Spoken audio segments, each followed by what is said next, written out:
What's up mga ka-Big Bites? Go, nakakagulat na balita, ayaw na daw niya sa Hinebra. Pero bago ka sana magpatuloy sa panunood ay huwag mong kalimutang mag-subscribe sa aking YouTube channel. Nabawasan na ang mga basher at haters ni RJ Abarientos, dahil isang napakagandang performance ang pinakita niya kontra sa SMB. Sino ba naman ang mag-aakala na sa first quarter pa lang ay 11 na agad ang puntos niya? Hindi lang basta opensa nagpakitang gilas si Abarientos, dahil pinakita rin niya ang nakakabilib na passing ability niya, at kahit malalaki ang mga players ng SMB ay hindi niya inuurungan, ibang klase talaga ang laro niya. Sa kabilang banda naman, mukhang kabaligtaran ang nangyayari ngayon kay Isaac Go, dahil kung marami na ang bashers at haters niya sa first game, mas madami pa ngayon dahil sa pangit na performance niya kontra SMB. Lahat talaga ng mga Hinebra fans ay ayaw talaga sa kanya. Mukhang isang napakalaking pagkakamali nga daw na binitawan ng Hinebra ang MVP candidate na si Christian Standhardinger, kapalit ang isang player na wala halos ambag sa team.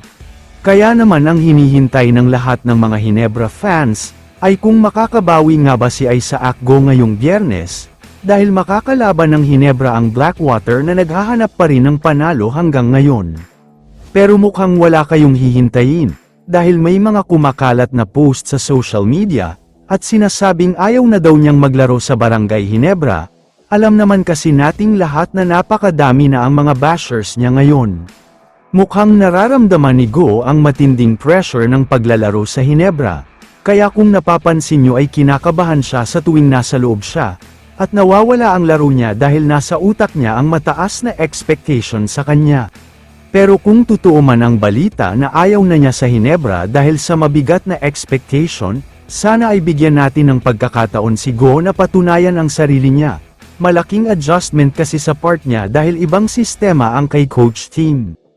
Hindi naman mayabang o matigas ang ulo ni Isaac Go. May mga nagsasabi pa nga na isa siya sa pinakamasayahin at mabait na player sa Hinebra. Kaya hindi talaga masasabi na may attitude problem ang player na ito. Kaya sana ay hayaan muna natin siyang mag-adjust, may laro naman talaga ang player na ito at napatunayan na niya yan noong nasa Terra Firma pa siya. Kaya sana ay lumabas na agad ang laro niya para tumaas na ang confidence niya. Kaya naman kung kayo ang tatanungin, ano ang masasabi niyo kay Isaac Go? I-comment mo naman ang opinion mo tungkol sa tanong na ito. Dito na muna nagtatapos ang video na ito. Maraming salamat sa panunood mga ka-Big Bites. God bless sa inyong lahat.